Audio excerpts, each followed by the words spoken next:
Assalamualaikum warahmatullahi wabarakatuh. Selamat pagi anak-anak.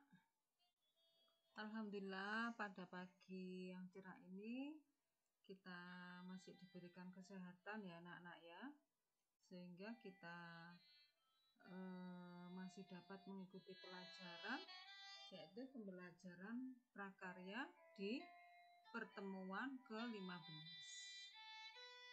Semoga kita semuanya, anak-anak beserta keluarga semuanya masih diberi kesehatan, diberi rezeki yang berkah ya anak-anak ya.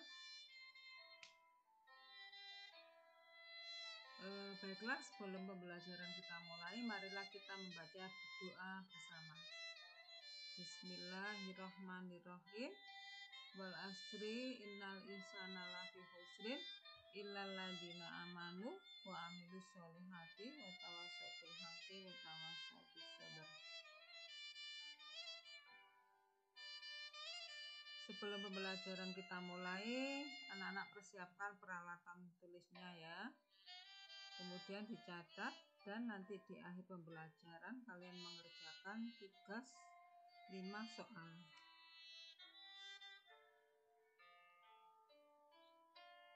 Baiklah, pada bab 5 ini kita akan mempelajari pengolahan bahan pangan, buah dan sayur menjadi makanan dan minuman.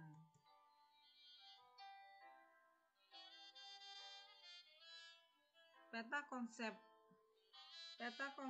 pada materi ini yaitu pengolahan bahan pangan, buah segar menjadi makanan dan minuman. Ini yang pertama yaitu pengertian buah segar. Kemudian karakteristik buah-buahan. Yang ketiga, kandungan dan manfaat buah-buahan. Kemudian yang keempat, teknik pengolahan. Dan yang terakhir adalah tahap pembuatan pengolahan makanan dan minuman. Selanjutnya, yang A yaitu pengertian buah segar. Buah merupakan menu penting makanan sehari-hari kita, karena buah memiliki kandungan nutrisi yang diperlukan oleh tubuh. Secara harfiah, pengertian dari buah segar adalah bahan pangan yang tidak memerlukan pengolahan, sudah dapat dikonsumsi secara langsung. Yang B yaitu karakteristik buah-buahan. Apa karakteristik buah-buahan? Yang pertama yaitu berdasarkan musim berbuahnya. Karena berdasarkan musim berbuahnya, ada buah musiman dan ada buah sepanjang tahun. Contoh buah musiman yaitu buah duren, buah mangga, buah kedondong, buah duku, dan rambutan. Kalau buah yang sepanjang tahun, kalau buah sepanjang tahun contohnya adalah buah nanas, pisang, pepaya, jambu air, markisa, dan lain sebagainya. Ini adalah berdasarkan musim berbuahnya. Berikutnya,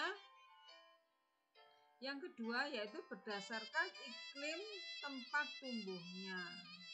Berdasarkan iklim tempat tumbuhnya dibedakan menjadi dua, yaitu buah tropis dan buah subtropis. Buah tropis itu apa? Yaitu buah-buahan dari tanaman yang tumbuh di iklim panas atau tropis dengan suhu udara sekitar 25 derajat Celcius atau lebih. Contohnya yaitu pisang, pepaya, nanas, mangga, rambutan, dan durian. Kalau buah subtropis yaitu buah dari tanaman yang tumbuh di iklim sedang atau di daerah yang mempunyai suhu udara maksimum 22 derajat Celcius. Contohnya apa? Yaitu apel, jeruk, stroberi, anggur, dan sebagainya. Berikutnya, berdasarkan proses pematangannya. Jadi yang ketiga dibedakan berdasarkan proses pematangannya. Nah, di sini dibedakan menjadi dua, yaitu buah klimakterik dan buah non-klimakterik. Apa yang buah klimakterik itu? Yaitu buah yang setelah dipanen dapat menjadi matang hingga terjadi pembusukan. Sedangkan buah non-klimakterik yaitu buah yang setelah dipanen tidak akan mengalami proses pematangan tetapi langsung ke arah pembusukan. Nah, contohnya yaitu semangka, anggur, jambu air, dan nanas. Kalau buah klimakterik yaitu pisang, mangga, pepaya, jambu air, apel, dan sebagainya. Nah, ini jadi berdasarkan proses pematangannya ada buah klimakterik dan buah non klimakterik. Ya, anak-anak ya. Jadi ini bedanya buah klimakterik dan buah non klimakterik. Berikutnya kandungan dan manfaat buah-buahan.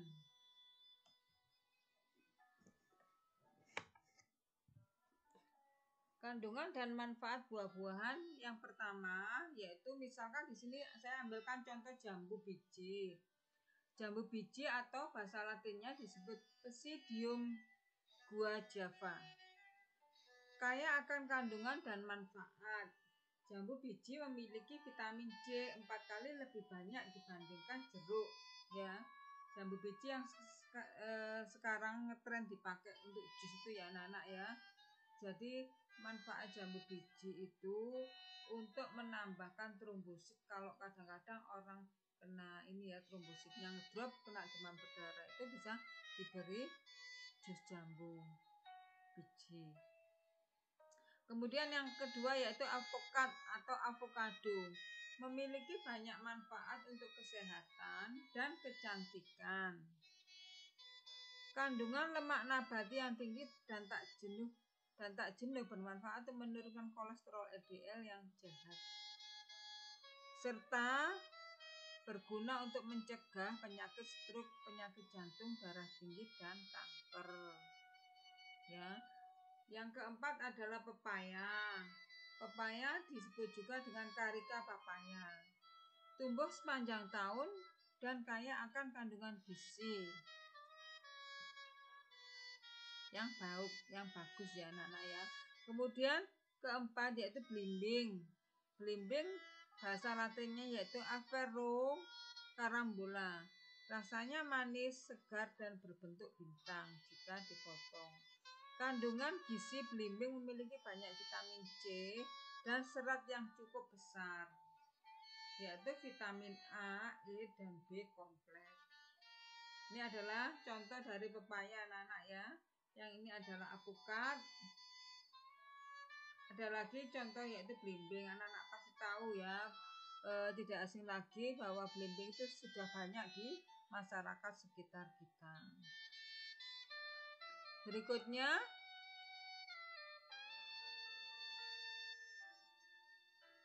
yang D yaitu teknik pengolahan pangan.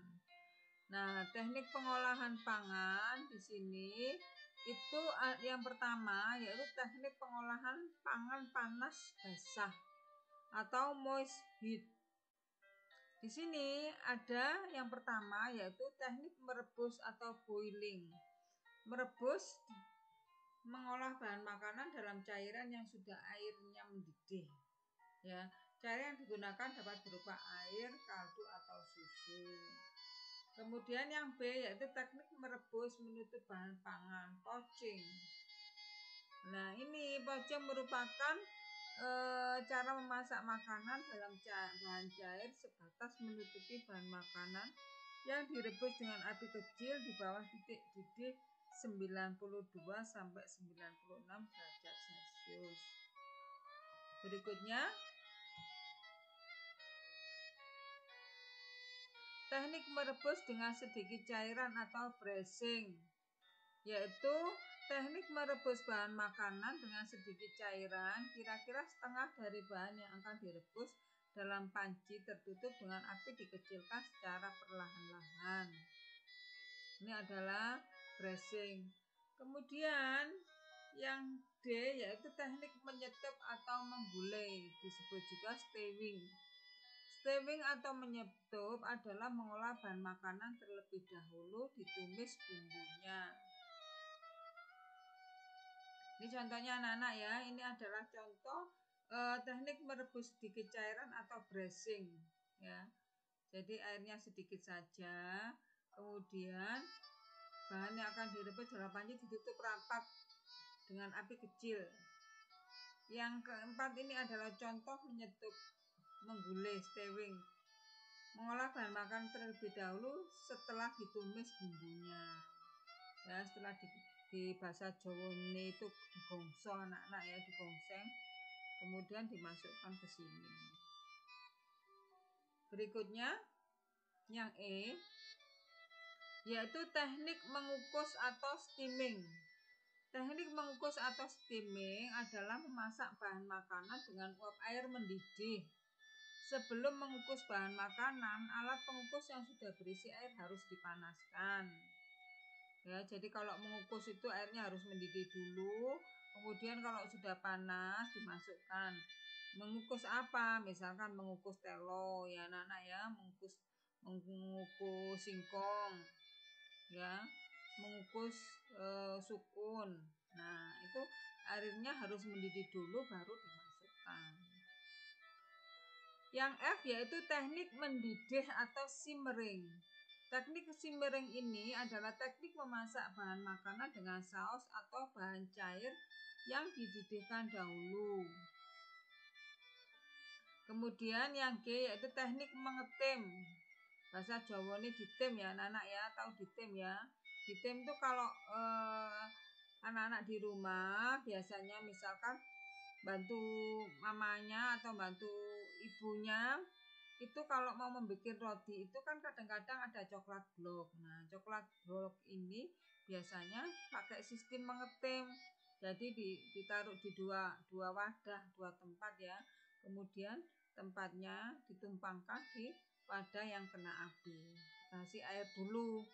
Dalamnya baru wadah coklat bloknya itu dimasukkan ke dalam panci untuk ditim. Berikutnya yaitu yang kedua, teknik pengolahan pangan panas kering. Kalau tadi kan teknik pengolahan basah anak-anak ya yang pertama. Sekarang yang kedua yaitu teknik pengolahan bahan panas kering. Dry heat cooking. Dry heat cooking. Di sini ada yang pertama yaitu teknik menggoreng dengan minyak banyak atau deep frying. Menggoreng dengan minyak banyak ini supaya nanti bahannya itu terendam dengan minyak ya anak-anak ya. Karena tujuannya apa? Supaya bahan bakunya itu cepat matang. Misalkan menggoreng singkong, minyaknya harus banyak. Atau menggoreng pisang, kalau minyaknya hanya sedikit maka singkongnya tidak akan matang ya. Jadi itu dinamakan dengan teknik deep frying. Yang B yaitu teknik menggoreng dengan minyak sedikit atau shallow frying. Nah, shallow frying ini biasanya tempat yang dipakai adalah teflon. Contohnya anak-anak kalau dadar telur ya, bisa dipergunakan tempat teflon dengan minyak sedikit. Nah, ini dinamakan dengan shallow frying. Dadar telur ya anak-anak ya. Kemudian berikutnya ini adalah saya contohkan yang pertama adalah di sini adalah teknik deep frying, yang ini adalah teknik shallow frying. Berikutnya yang C, teknik menumis atau sauting. Teknik memasak dengan menggunakan sedikit minyak olahan dan bahan makanan yang telah dipotong kecil. Kemudian yang D yaitu teknik memanggang atau baking. Dan yang E yaitu teknik membakar atau grilling. Nah, yang di ini adalah contoh teknik memanggang anak-anak ya. Ini namanya baking. Jadi membuat ayam panggang dipanggang di dalam oven ya. Nah, ini dinamakan baking. Kalau yang ini membakar langsung bertemu dengan apinya adalah grilling. Biasanya membakar sate atau daging asap anak-anak ya, atau ayam panggang. Bisa dipakai dengan teknik grilling, yaitu di atas api langsung. Kalau mencetak kue itu anak-anak ya, misalkan hari raya, itu dinamakan juga teknik baking, jadi memanggang kering di dalam oven. Berikutnya yaitu teknik pengolahan pangan. Teknik pengolahan pangan yang pertama yaitu menghaluskan. Kemudian ada lagi mencampur. Yang C menyaring atau memeras. Kemudian yang D tidak dimasak ya. Kalau tidak dimasak, bahan pangan ada yang dapat dimakan mentah atau raw food. Jadi tidak dimasak, tidak perlu dihaluskan, tidak perlu mencampur, menyaring atau memeras. Nah, misalkan bahan pangan ada yang dapat dimakan mentah, misalkan mentimun ya anak-anak ya. Mentimun itu bisa langsung dihidangkan. Apalagi selain mentimun, ini bisa tomat anak-anak ya, bisa pete. Jadi ini adalah bahan pangan yang dapat dimakan mentah, dinamakan raw food. Berikutnya pembuatan pengolahan bahan pangan buah segar menjadi makanan. Yang pertama, anak-anak harus merencanakan dulu. Setelah direncanakan, kemudian dilaksanakan pembuatannya. Setelah melaksanakan pembuatan, yaitu melakukan penyajian atau pengemasan. Nah, kalau sudah penyajian dan pengemasan, dievaluasi apakah tadi sesuai dengan rencana. Kemudian setelah kalau sudah sesuai dengan rencana, apa penyajiannya sudah benar. Nah, ini namanya evaluasi ya. Kemudian tahap-tahap pengolahan bahan pangan buah-buahan menjadi makanan. Yang pertama yaitu perencanaan. Perencanaan di sini dilakukan identifikasi kebutuhan, kemudian ide gagasan. Yang B, pelaksanaan. Pelaksanaan meliputi persiapan, kemudian proses pembuatan. Yang ketiga yaitu proses pembuatan bumbu. Misalkan ini yang dicontohkan adalah membuat rujak ya anak-anak ya. Gula Jawa, kacang ulek, kemudian proses pemotongan buah. Yang terakhir yang perlu diingat yaitu tahap-tahap pengolahan bahan pangan buah menjadi minuman. Ini ya anak-anak ya. Yang pertama yaitu perencanaan tadi ya, kemudian pelaksanaan. Yang C, penyajian, pengemasan dan evaluasi. Ini yang saya tekankan anak-anak ya, yaitu tahap-tahap pengolahan bahan pangan buah-buahan menjadi minuman. Ya, saya kira sampai di sini keterangan saya. Semoga ilmu yang sedikit ini bermanfaat bagi kita semua. Nanti anak-anak mengerjakan soal, kemudian soalnya dikirim. Jangan sampai ditumpuk ya anak-anak ya. Jadi soalnya langsung dikirim, dikerjakan, kemudian difoto, dikirim ke WA-nya Bu Evi. Saya tunggu ya anak-anak ya. Saya akhiri.